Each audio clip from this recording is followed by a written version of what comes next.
Good afternoon, everyone, and welcome to Lone Worker Safety from Legislation to Automation. Thank you all for joining the call today.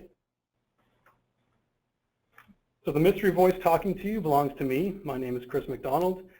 When I'm not moderating this webinar, I am Telelink's Director of Marketing.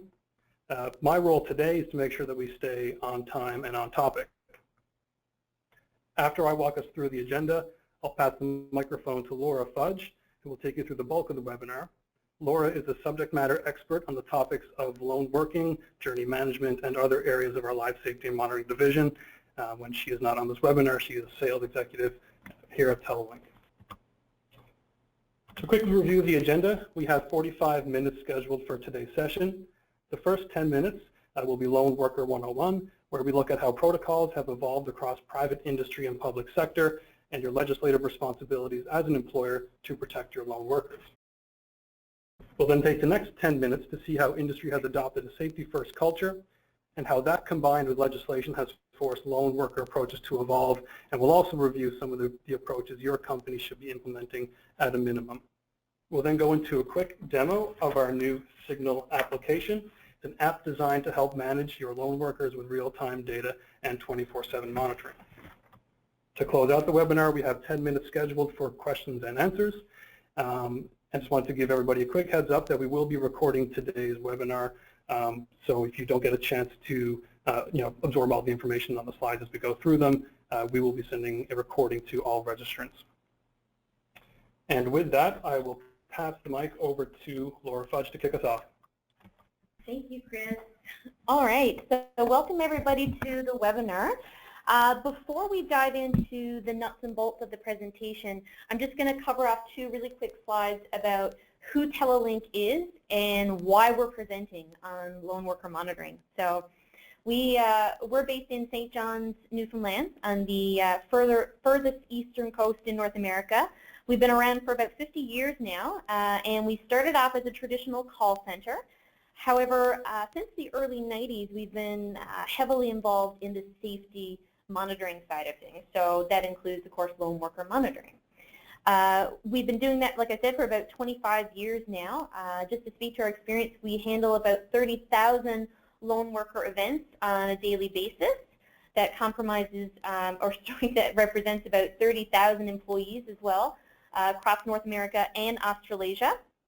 And we're also one of only two ISO 9001-2008 registered call centers in North America.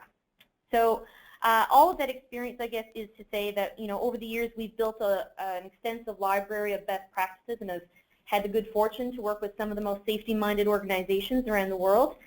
So we're hoping to share that information with you today in the form of education. So again, lone worker safety is our focus today. However, we do also provide journey management, asset tracking, and equipment health monitoring.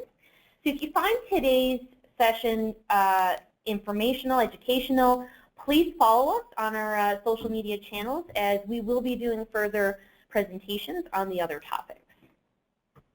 All right, enough about Telelink. Let's get into the nuts and bolts. So Lone Worker 101. What we're going to do in this section is cover a simple definition of lone worker monitoring. We're going to look at the different types of lone workers, and we're going to look at legislation and corporate liability. So let's start at the beginning. The reason we're giving you a definition of lone worker monitoring, it may seem self-explanatory, but one thing we've learned for sure is that the definition of a lone worker or working alone varies pretty greatly across jurisdictions, across sectors, and across individual companies. So for today's purpose, when we talk about it, we're talking about job activities that are carried out in isolation from other workers or without close supervision. So that could be an individual or a team. A lot of people think of lone workers as being isolated just by themselves, but that could also be a team of individuals that are isolated. So what is the first category of lone workers? Those that travel from the base office to meet clients. So this would be, your sales workers, social service, law enforcement, huge number of professionals in this group. An interesting statistic to keep in mind, Northwest National Life Insurance Company states that 2,500 out of every 100,000 workers are physically attacked on the job each and every year. And 44% of those attacks are by customers and clients. So while it may seem like a routine thing to visit a client, it can pose risk, and it is important that those employees are monitored. Let's look at number 2. So hazardous work with no routine interaction. This is where you'll find your resource-based industries, so logging, oil and gas, mining. And the employees in this group can often come into contact with substances or machinery that can cause significant bodily harm. So response times are critical for these employees, as is two-way communication. So they often work in remote environments as well, and you'll often see use of satellite communications to facilitate in areas where there are no cell coverage.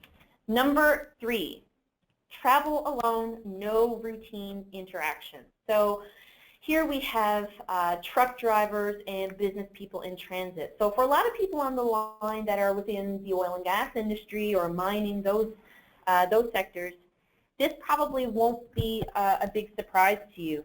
Driving is the #1 risk for many companies in those sectors for employee fatalities and financial losses. Now, when we talk about traveling, we aren't just limiting that to driving, though. That could be by planes, trains, even boats. So this could also be your executives traveling overseas from one location to another. Number 4, so employees at risk of violent attack. This is a pretty hot topic nowadays, as we'll see later on in the presentation. So you'll have a lot of healthcare employees in this group, as well as security guards, custodians, and even some retail employees. Now, this is another surprising statistic. Homicide is actually the #4 leading cause of death for employees and the #1 cause for women. So a pretty shocking number. We have about 2 million Americans that experience workplace violence every year. And research has shown that working alone and or overnight drastically increases the odds of experiencing workplace violence. So again, incredibly important for employees facing those types of situations to be monitored. And for anyone on the line who may have any type of home care or healthcare workers, OSHA did release a new guideline in April specific to that industry about how to protect your workers who are in isolation from other coworkers but do client visits, so face potential violence from patients. Number 5, so this is the last category, employees who handle cash. So we just mentioned the fact that homicide is the #1 cause, or the #4 cause of death for employees on the job. And another factor that greatly contributes to that is employees who handle cash.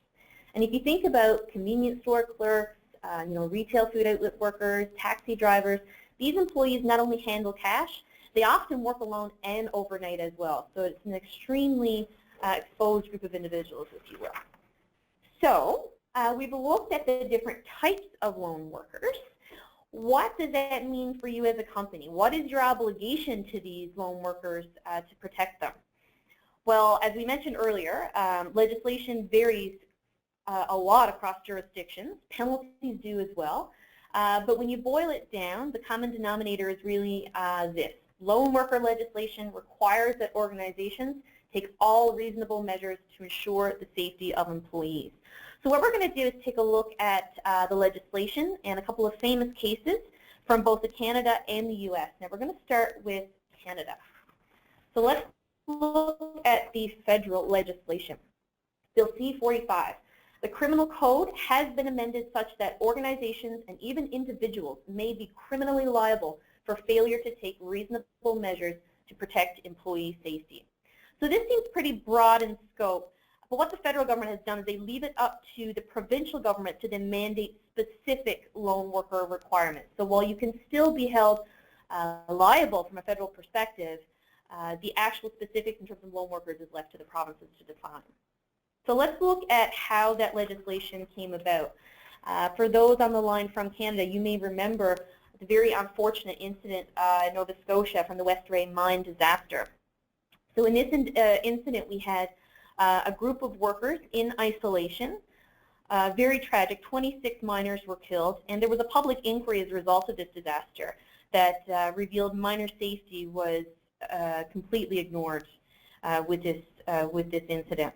And there were 2 managers that were charged with 26 counts of manslaughter and criminal negligence causing death. However, the failure to prosecute them, so the inability to prosecute them based on existing laws, was actually what prompted Bill C-45. So while this was a very tragic incident, it did bring about change that has had a great positive impact on a lot of employees with operations in Canada. So what does Bill C-45 mean in terms of penalties? Well, it can mean 10 to 25 years imprisonment for individuals deemed criminally liable.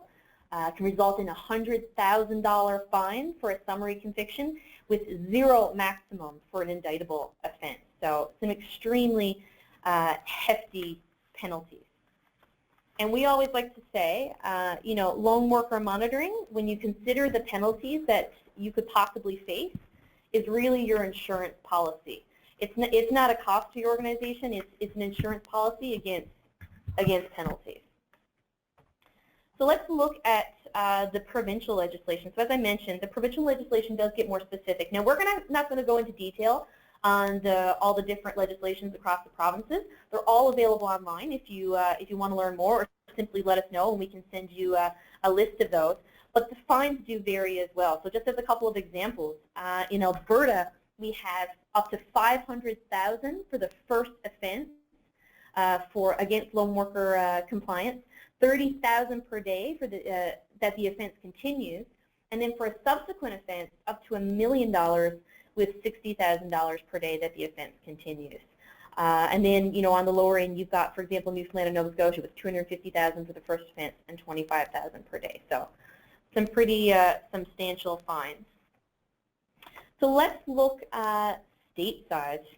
So here we have OSHA 1915.84, which states, whenever an employee is working alone, such as in a confined space or isolated location, the employer shall account for each employee, A, throughout each work shift at regular intervals, at the end of the job assignment or work shift, and the employer shall account for each employee by sight or verbal communication. So you see a much more specific legislation here than you see in the federal side in Canada. Now, when we went looking for a famous case to help illustrate that here, we came across a very compelling investigative report released by the Investigative Reporting Program from UC Berkeley. Now, if anyone wants more details on this after the webinar, please feel free to let us know. We'll be happy to share the link with you. And this investigative report looked at, it was called Rape on the Night Shift, and it looked at the prevalence of sexual assault and rape among female janitors. So in particular, it features a case against ABM, which is, I'm sure, a company that most people on the line are familiar with, a pretty large corporation that provides janitors all across North America. And there were 21 women in California who were represented by the Equal Opportunity Employment Commission in a suit claiming that ABM failed to protect them from assault. And that case resulted in a $5.8 million payout, so quite a substantial payout. And I really want to draw attention to the quote from the lead attorney on the case. She said, "We did not believe they did all they could, and they allowed those women for years to be abused." So one thing of interest to note here is that even in jurisdictions where perhaps you don't have a specific lone worker monitoring clause, this would still apply under workplace violence legislation or care of duty legislation. In either case, lone worker monitoring is incredibly important for any of those employees in those situations. So we're going to take a little break. Chris, I'm going to hand it back to you. Okay. Thank you. There's a lot of great content covered in that first part, Lone Worker 101. We're going to use this as a quick 30-second break. We're going to give Laura time to have a glass of water and take a breather. In the meantime, if there is any questions from the audience, please feel free to ask them now. Again, there is a questions panel on your GoToMeeting panel. And you just type in there, click send, and I'll just give us a few seconds to see some of those some of those questions trickle in, and we'll pick one out. Any of those we don't get to, we can push towards the end during the question and answer section. Okay, we have one here. So Laura, if you own a site but you have contractors doing work on the site, are you criminally liable if the contractor's employees don't have a work-alone program? That's a great question, and there's a very simple answer, yes.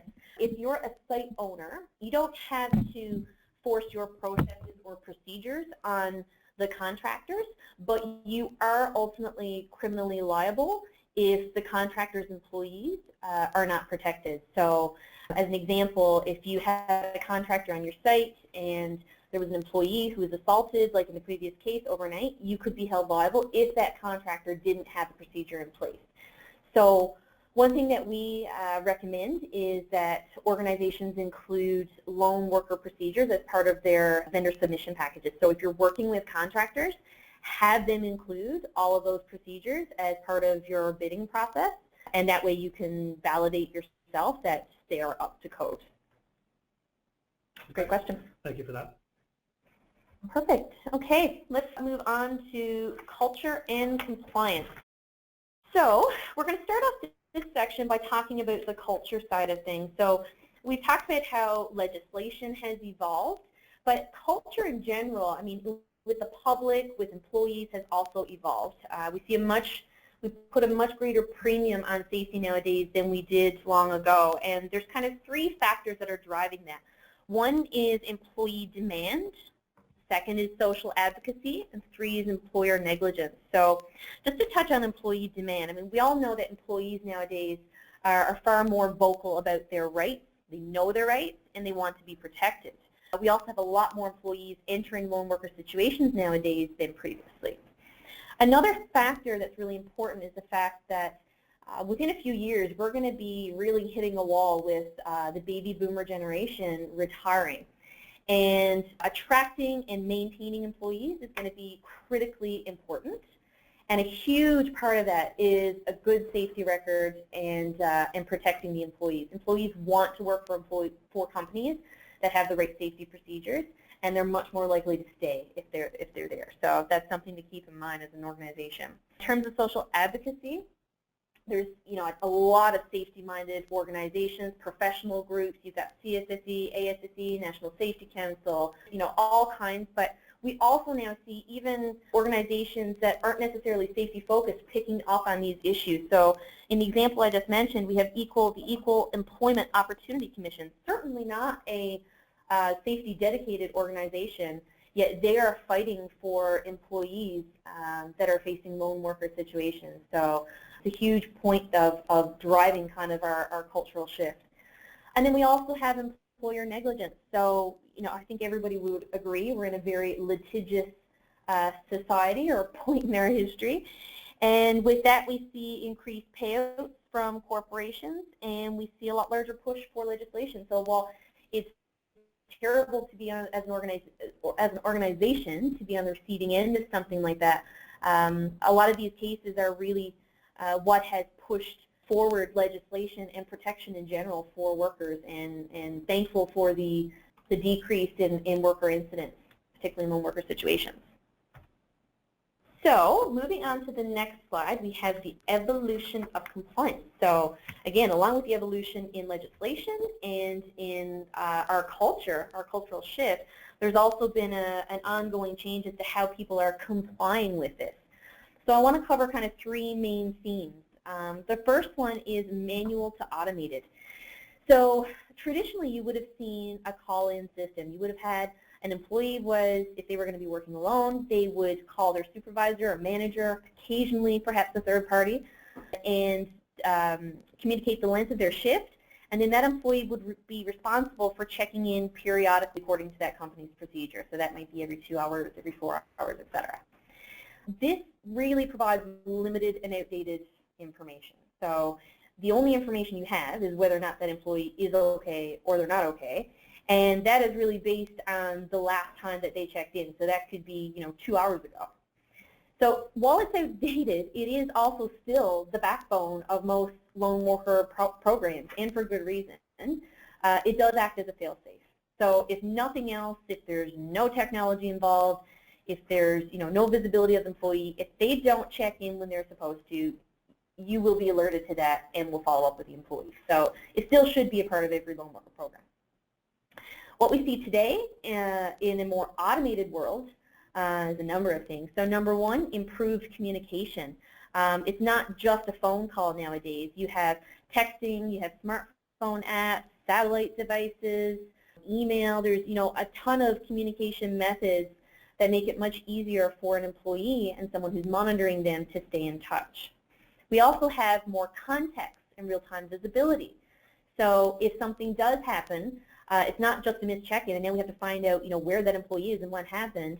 We can, through technology, know that that employee is perhaps traveling at a certain speed down the highway and is okay. Or we can know if it's, for example, a man-down technology, that that employee isn't okay and we need to go to that location, which we can see via GPS, and get to them right away. So a lot of enhancements there. It's also moved to proactive versus reactive. So rather than relying on a missed check-in to notify us of a potential problem, we have technology that can notify us ahead of time. So whether that be the man-down technology or an employee hitting a panic alarm on their app, or a in-vehicle monitoring device that can indicate a crash. There's any number of ways to proactively notify. And we also have multiple alerts now, so we can have different unique procedures. So if someone hits a panic alarm, that would obviously have a more immediate response than someone who hit an assistance button and asked for assistance with a flat tire. So let's tackle the second middle portion there, in-house versus third-party monitoring. Again, traditionally it was mostly monitoring of lone workers was traditionally done by internal supervisors and managers. Now that, while of course they're doing right by their employees, there are some limitations on that. A manager or a supervisor has many other priorities during their day besides monitoring employees. That just makes it so easy for something to slip through the cracks. So with limited resources, there's also the burden of liability. With the legislation now holding individuals criminally responsible, if a manager simply misses an alert due to a meeting or something like that, and something were to happen, they can be held criminally liable, and managers and supervisors really don't want that on their shoulders. So when you look at third-party monitoring, you have 24/7 dedicated personnel. So no matter what time of day someone is entering a lone worker situation, you're not relying on a supervisor to wake up at 3 a.m. and respond to an alert. There's someone there ready and waiting. It's often cheaper. You don't have to worry about maintaining internal staff and infrastructure to do the monitoring. And it makes it easier to respond to alerts because you have all information in one source. So if you think about a supervisor, if something goes wrong, they have to look in the back end of a GPS portal. They have to potentially look in their HRMS system for information on the employee, go to a safe work form. There could be, a ton of different information sources that they're having to go to. Whereas with the third-party monitor, it's all there in one place, and you have a huge team of individuals that can all divide and conquer. The last item that we have there is prescriptive procedures versus a risk-based program. So we're going to dive into this in a little more detail in the next slide, but to kind of talk broadly about it, what we saw traditionally was kind of one sweeping standard to lone worker monitoring that a company would employ across, all of their operations, all of their regions. And while this is a great start, those procedures were often a bit cumbersome because you had to look at all of the employees and all the potential risks they would face, lump it all into one procedure, and it allowed for really little flexibility and oftentimes a lack of a hazard assessment. Nowadays, as we're moving to the more risk-based approach, we have employees engaged in the process. There's often a hazard assessment involved right off the bat that the employee performs themselves. They take into consideration tasks, location, communication risks. Well, you can have kind of a standard that applies to all of your employees. You can allow for flexibility with different business units and operating regions. So it often results in a more simplified procedure and higher user adoption. So let's tackle that risk-based approach in a little more detail. This is something that we work through pretty frequently with some of our customers. So if you want a template on how to do this in more thorough detail, just let us know after the webinar. We'd be happy to set you up with something. But basically, you start by identifying your lone workers and your risks. So look at all of the different types of lone workers that you have, all of the different risks that they can face. The next step is really to group those risks, group all of the common risks together. And this is really going to form the basis of your procedure. So those common risks will be the minimum that all employees across the organization have to incorporate into their procedure. Next, you want to look at grouping the lone workers based on the unique risks that they face. So just as an example, you may have a group of employees, let's just say maintenance technicians, that are in Alberta, and then another group that are in California. Well, your employees in Alberta are going to face a lot more extreme weather risks than your employees in California. While the majority of the procedure may be the same, you may want to branch off. Think of it like a flow chart. You have the top part that means the same for both, and then a branch for each that lets them address unique risks that they face. And then, of course, you know, I pretty much just covered this build the procedure point. But again, one thing to note is that it doesn't necessarily have to be a difference in procedure either.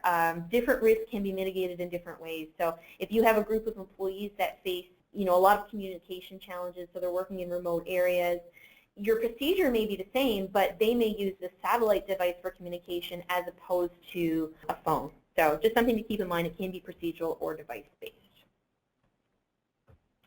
So let's look at the minimum requirements. So when we talk about in that slide that we just addressed, the fact that there's often these common risks that form the basis of your procedure, here is basically what you would want to see as a bare minimum in any procedure. So obviously we would encourage you to go into more depth and to cover all the bases, but at the bare minimum, here's what should be addressed. Number one, a hazard assessment. So you'll see this across almost all legislation. It typically does address a hazard assessment, and it really gets the employees engaged in thinking about the risks that they're facing when entering a lone worker situation. So whether that is something that's done internally, for example, between an employee and a supervisor before they go on a job, or it can be done by a third party as well. You can have that as part of your procedure when you book a lone worker monitoring session. The second item there is two-way communication. So provide employees with two-way communication at all times. We've seen time and time again how if you only have it one way, it makes for a lot of difficulties in assessing the nature of emergencies or getting the full context of a situation with an employee. So if you don't have cell phone reception or a landline, it's important to look at alternate methods. That could be satellite-based, that could be you know, having an app that syncs with Wi-Fi, any number of means, but just make sure that there is two-way communication. In terms of a 24/7 check-in, we already talked about the fact that periodic check-ins really do form the basis or the fundamental of every work alone program, so that certainly is important. But it's also important to ensure that there is someone at any point of the day who can accept a call from someone working in a lone worker situation.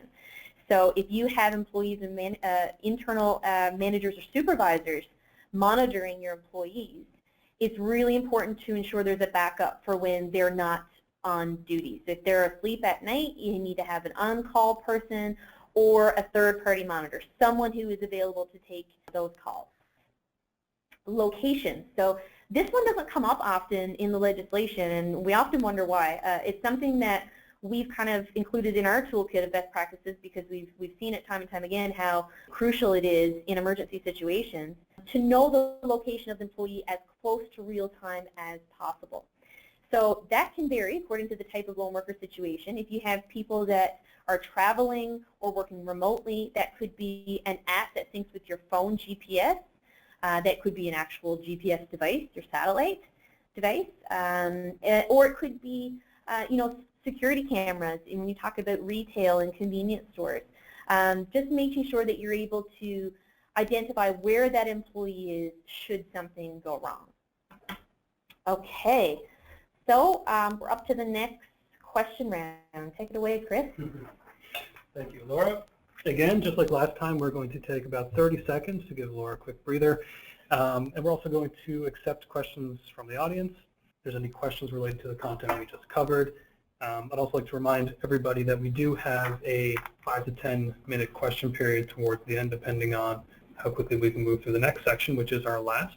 So I'll just give a few seconds there for people to open up their question pane and fire away their questions. Okay, we're only going to take one question for now. We have a few that came in, but we will park them towards the end. Laura, how often should employees check in? That's not an easy answer. We've seen some companies who have a static check-in procedure. So it's every 2 hours or it's every hour. But what we see as often working the best is having a risk assessment on the front end when you're booking a work alone or when you're discussing it between an employee and a supervisor, and using kind of the age-old risk management practice of impact and severity to determine how often someone should check in. So if you have a really high-risk situation that you're going into, perhaps you have a lot more frequent check-ins. If you have something that's pretty low risk, you have an executive that's taking a flight from one location to another, then perhaps it's simply checking in at the beginning and checking in at the end. So I think you should really let the risk determine the frequency of the check-ins. Okay. That's it. Thank you.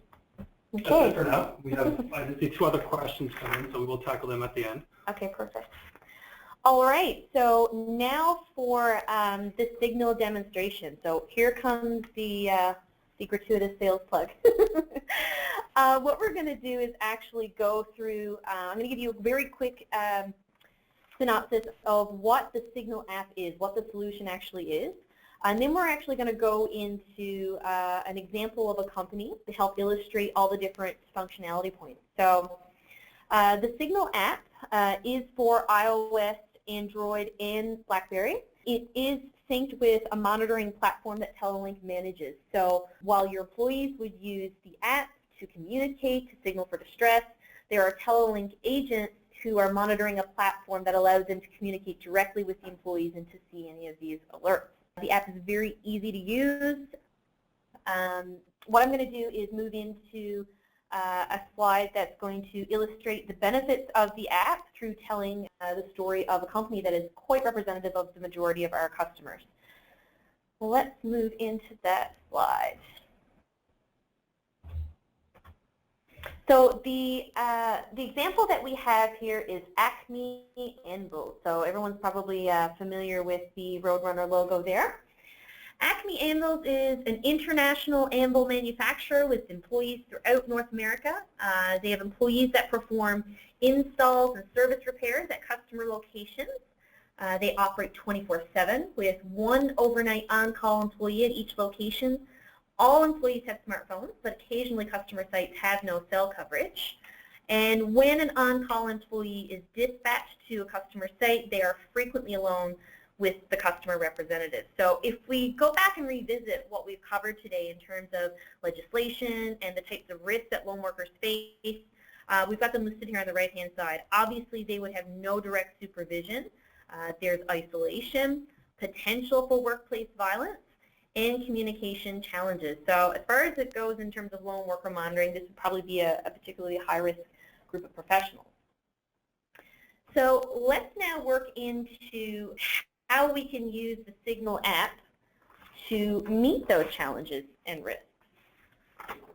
If we revisit the minimum requirements, two of the ones that we talked about were hazard assessment and the 24/7 check-in. So when you think about ACME Anvils, they have overnight employees, probably working 8 to 12-hour shifts. They're doing client visits. Again, we talked about clients representing 44% of workplace homicides. So periodic check-ins is going to be essential for this company. So if the employee at this company wanted to check in throughout their regular shift, all they would have to do is hit the check-in button on the bottom right-hand corner of the app. You'll see the blue button there. Now, if the employee was driving to a customer site, of course, we don't want to infringe on distracted driving laws. So there's an automated mechanism for checking in while someone is driving. It'll detect the velocity and automatically push the check-in forward until the vehicle stops. Now, the other component that we talked about was hazard assessment. So if you think about these employees and the risks that they're facing when doing a customer visit, it'd be really important for them to be able to let whoever is monitoring them know that they're entering a customer site, who that customer is, and any other specifics. So what the employee can do is actually hit a hazard button, create a unique timer just for that situation, and include any pertinent details. So that will override the typical shift timer. If that employee typically was supposed to check in every 2 hours, but they're entering a hazard for 1 hour, then an alarm will fire at the 1 hour mark if that individual has not checked in. So again, really important for employees that enter those types of situations. Now, what happens when someone does miss a check-in or forgets to close a hazard or hits an alarm of any kind? Well, as you can see on this slide right here, there's a number of things that happen. So from our perspective at Telelink, we have agents that are monitoring using this platform. So they'll see the individual jump to the top of the list and highlighted in red, as you'll see there on the screen. Now, there's a couple of fail-safes to make sure that the agents are always going to respond right away as well. So if the employee isn't actually looking in the monitoring software, if they're doing something else online, the second an alert fires, it will bring it to the forefront of the agent's screen. And there's also an auditory alarm, a little alarm signal that goes off. So multiple ways of alerting an agent that someone is in distress. Now, if you come down to the bottom left side, this is where the information about that employee in terms of who to contact and how is all noted. So the agent will see right away who the different levels of contacts are. If there's a specific procedure they need to follow, that can be input in here as well. On the right-hand side in this box here, you'll see this is where the agent communicates back and forth with the employee. So they don't even need to use a different system to communicate back and forth. It's all done here through the same system. They can send a message to the employee, and any messages will come back through here. Right next to that, you'll also see a log. So this is really important when you have incidents or any type of situations, whether it's for continuous improvement or if you had to provide a record to a body for an investigation like a regulatory body. Records of all actions taken during these types of events are critical. So you'll have that right here in this log. So let's move to the next slide. One of the other requirements that we talked about was location. So by using the Signal app, whether it's synced with your phone GPS, whether you have the app linked to a satellite device, such as an inReach unit, or whether you're using Wi-Fi at a location, it's going to be able to pinpoint the location of an employee in real time. And this is critical. We've seen time and time again that when an emergency situation occurs, knowing immediately where the employee is provides a much quicker response and can mean the difference really between life and death. Moving to the next slide, just to give you an idea of how that will look to someone who's monitoring, we'll actually see on a map where that employee is. It'll include all the location, contact information for that employee. And this is just a demo account, so we don't have the nearby employees. But if this were an actual company with an individual working, it would also show the employees that would be nearest to that individual. They would be listed here on the left-hand side as well. So this is really important if you have situations like someone requesting, again, assistance because of a flat tire. You can quickly pull that up, see who the nearby employee is, and dispatch them to help out. So moving on to our last slide, talking about the Signal app. One of the most important components of any lone worker monitoring program, your two-way communication. So there's obviously the check-in protocol that's incorporated into the app, but there's also other methods for users or employees to communicate. They can hit an assist or an emergency button, both of which really have different functions. So the assist button is meant for an employee who requires assistance, but it's not necessarily an emergency. We don't need to call in the cavalry just yet. It's more, again, about dispatching a fellow employee or perhaps a tow truck, things of that nature. Of course, an emergency, this is when you have a critical event and you need help right away. Anyone hits that emergency button, it's going to automatically call the monitoring center. So even if that individual is unable to speak, it will call us. We will know that that person has hit an SOS alarm and we can help them right away. Now again, because we have a large team of individuals, the agent who receives that call can stay on the line with that individual while other team members execute other functions, such as dispatching emergency responders or notifying internal employees. There is a button as well for a little phone so that an individual could call the monitor center at any time. So Sometimes, our customers will have employees that will just give us a call, let us know that there's an accident on a particular highway or some sort of weather event, and we can then share that information along. So any number of means to communicate. And that brings us to the end of the signal demonstration. So I'm going to hand it back to Chris. I think he's compiled some questions from our listeners. Okay, thanks, Laura. I'm just going to give our audience a few seconds to access their questions pane and to submit any questions they might have. Okay, so we've got a couple of really good questions. We've got one from Cynthia that says, I have 8 staff working in a building that has 8 building areas. While they all work the same shift, they do not cross paths. Do I need a working alone program for all of them? Yes, the answer is you do. So when you look at the legislation, whether it's in the U.S. or in Canada, they do state that working alone or in isolation is not necessarily physically like in a remote location alone. It can also be separated within a building where you don't frequently come into contact with other employees. And working in buildings also usually poses unique communication challenges because oftentimes you won't have cell phone capability or you won't have line of sight with a satellite. So having a solution that supports either Wi-Fi or that has a landline, something of that sort, will be important. You also may have security personnel or put a procedure in place so that your other employees do a walk around every hour just to check on all the other employees. But yes, absolutely, if they are isolated in different areas of the building and don't have regular contact with one another, that does require a lone worker monitoring program. Do we have any other questions? I do see a follow-up here as well from Cynthia. She said she hired a supervisor for that building, and would that cover the work alone program? That depends.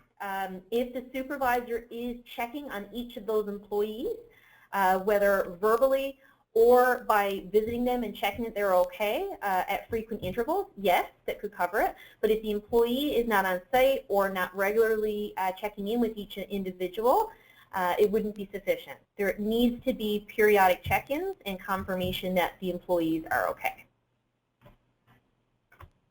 So let's see, we have another one here from Karina. If you have lone workers stationed on a client site on a permanent basis, would it be the responsibility of the employer or client to ensure proper emergency and safety protocol? That is a fantastic question, and I'm going to be quite honest.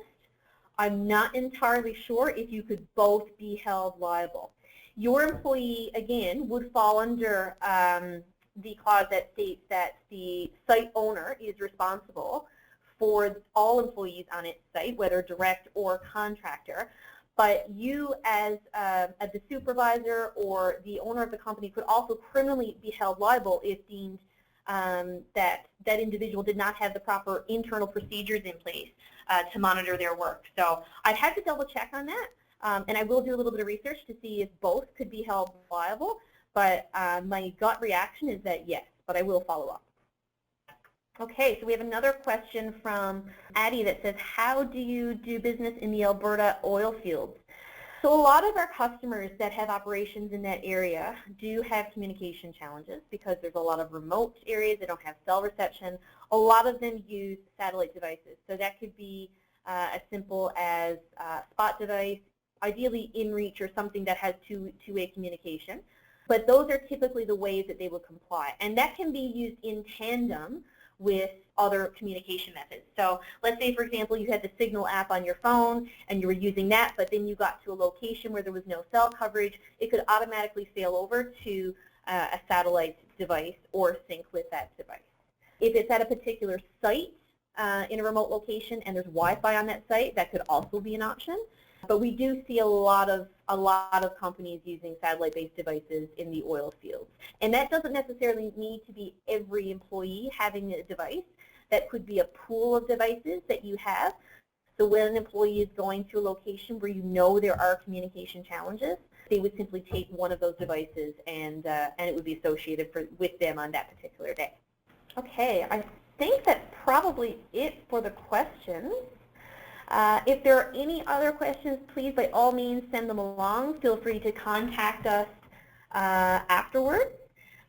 We'd be happy to set you up with a custom demonstration. So if what you saw today kind of whet your appetite, you want to learn more, just let us know, and we'll be happy to do that or supply you with any other information. Again, also going back to the couple of cases that we mentioned and other information, if you're interested in that, let us know, and we'd be happy to send that along as well. Okay, thanks everyone for joining, and this brings us to the end of the presentation. Have a great day.